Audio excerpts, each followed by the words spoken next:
I grew up in a very impoverished part of the country in Appalachia, in western North Carolina, and attended a one-room segregated public school and a four-room segregated high school, 35 miles from where I lived, which meant I had to be bused there every day and back. A total of 70 miles daily for 4 years. Very impoverished when it came to library facilities. My parents were not formally educated, so they didn't have access to what maybe our teachers' children would have had access to. So I saw none of the literature that would have been part and parcel of the Black experience, except the newspapers. And we would get those a month later because they had to be brought in and processed. And I recall, of course, the Norfolk Journal and Guide, the Washington and Baltimore Afro-American, the Pittsburgh Courier, and occasionally we would get the Chicago Defender. But this was almost like months after a teacher or a doctor in a nearby town, maybe 20 miles away, had read them and passed them on to my parents or to someone like that. So we didn't have access to children's books, illustrations. As a matter of fact, when I was in the 4th grade, my teacher had me copy to illustrate a book for the rest of the children in the class.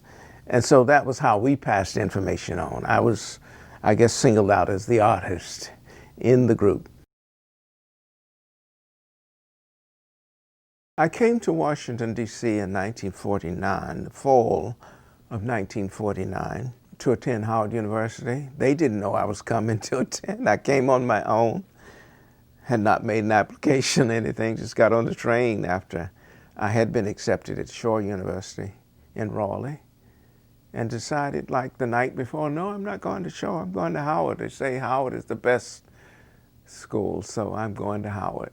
So I just showed up on campus 3 weeks after school had been in session. And of course,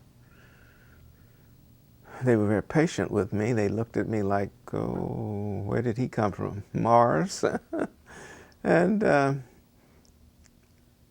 finally they got through to me by saying, you don't just come to college, you got to make an application and all. And I said, well, I'm here, give me one, you know. Like, they didn't know what to do with me.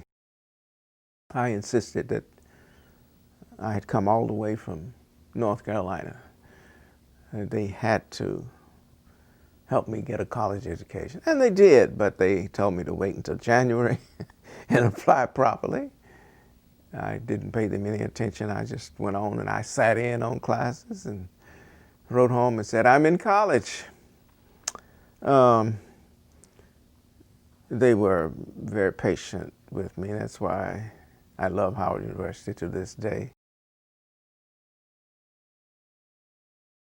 There were only 3 public restaurants in the city of Washington where African Americans could sit down and have a decent meal without the police being called.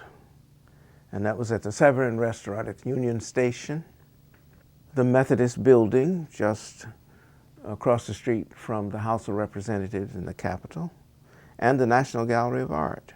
Outside of those places, even People's Drugstore, if you went to a lunch counter and asked for a hot dog or something like that, you had to go to the end of the counter as a black person and wait after they had waited on all of the white patrons.